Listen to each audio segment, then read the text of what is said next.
अगर हम बात करें मल्टी बैगर क्लब की, तो यहाँ पर एक ऐसी कमोडिटी है जो मल्टी बैगर क्लब में ऐड हो गई है। जी हाँ, हम बात कर रहे हैं सिल्वर की। अगर आप बात करेंगे तो मल्टी बैगर की डेफिनेशन वो होती है जो 100% से ज़्यादा रिटर्न देती है।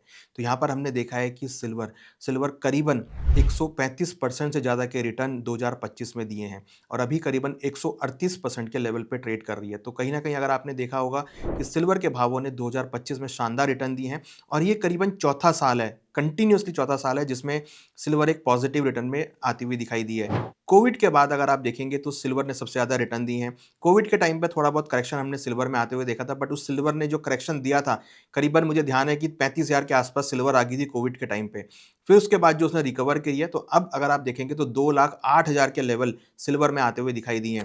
इंटरनेशनल मार्केट में करीबन $67 के आसपास सिल्वर चल रहा है। तो यहाँ अगर हम देखें तो सिल्वर के भावों ने बहुत अच्छे रिटर्न्स दिए हैं और जिस तरीके से सिल्वर ट्रेड कर रही है, लग रहा है कि आने वाले दिनों में सिल्वर के भावों में अच्छा खासा ट्रेंड देखने को मिल सकता है। यहाँ अगर हम बात करें तो फिजिकल मार्केट से काफ़ी हद तक सपोर्ट सिल्वर को आता हुआ दिखाई दिया है।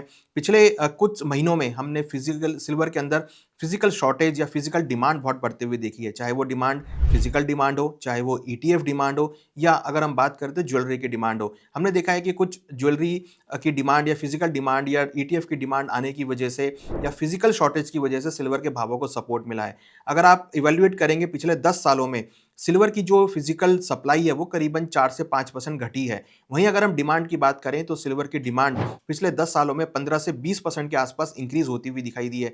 जिसकी वजह से हमने देखा है कि धीरे-धीरे जो डिमांड है वो बढ़ रही है और प्राइसेस को सपोर्ट आता हुआ दिखाई दे रहा है। प्लस यहाँ पर अगर हम बात करें तो यूएस ने सिल्वर को क्रिटिकल मेटल्स की कैटेगरी में ऐड किया है, जिसकी वजह से सिल्वर के भावों को सपोर्ट मिला। नॉट ओनली सिल्वर, ऐसे बहुत सारे मेटल हैं जिसको यूएस ने क्रिटिकल मेटल्स की कैटेगरी में ऐड किया है और हमने सभी उन मेटल्स में अच्छी खासी मोमेंटम आती हुई देखी है। तो हमें लगता है कि आगे चलकर भी सिल्वर के भावों में जो ट्रेंड है वो आगे पॉजिटिव होता हुआ दिखाई दे सकता है। सिल्वर कहीं न कहीं अगर आप देखेंगे तो अब कहीं न कहीं एक प्रीशियस मेटल में ऑलरेडी था, अब यहाँ पर मोर प्रीशियस मेटल में आता हुआ दिखाई दे रहा है, जिसकी वजह से इसके भावों को सपोर्ट मिल रहा है और जैसे-जैसे सिल्वर आगे बढ़ती जा रही है, वैसे-वैसे ये अट्रैक्टिव भी होती जा रही है। तो हमने देखा है कि जो इक्विटी के ट्रेडर्स या अगर हम बाले इक्विटी के जो फंड मैनेजर्स थे या इक्विटी के जो पोर्टफोलियो मैनेज करते थे, पहले वो गोल्ड सिल्वर के बारे में बात करना पसंद नहीं करते थे। बट अब हमने सुना है, हमने देखा है ऐसे लोगों को जो अब गोल्ड सिल्वर के बारे में खुलकर बात कर रहे हैं और गोल्ड सिल्वर को पोर्टफोलियो में ऐड करने की बात कर रहे हैं। पोर्टफोलियो में गोल्ड सिल्वर को जगह देने की बात कर रहे हैं। तो डेफिनिटली अब ये एक ऐसे प्रोडक्ट हैं जो फिजिकल अवेलेबल हैं,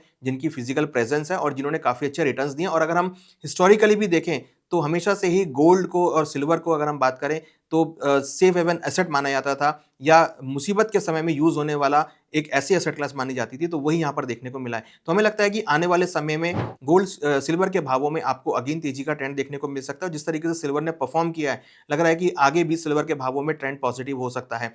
यहाँ पर 2-3 फैक्टर हैं, एक तो इंडस्ट्रियल डिमांड है, प्लस फिजिकल डिमांड है और जो इसका कहीं न कहीं जो सप्लाई शॉर्टेज है वो यहाँ पे सबसे बड़ा पहलू है। हमें लगता है कि सिल्वर के भावों में आगे भी तेजी देखी जा सकती है। अगर हम यहाँ पे लेवल्स की बात करें तो 2,05,000 इंपॉर्टेंट सपोर्ट रहेंगे, देन उसके नीचे 2 लाख काफ़ी स्ट्रॉन्ग सपोर्ट रहेगा। हमें लगता है कि आने वाले दिनों में सिल्वर के भावों में जल्दी ही आपको 70 से लेकर $80 तक के लेवल देखने को मिल सकते हैं।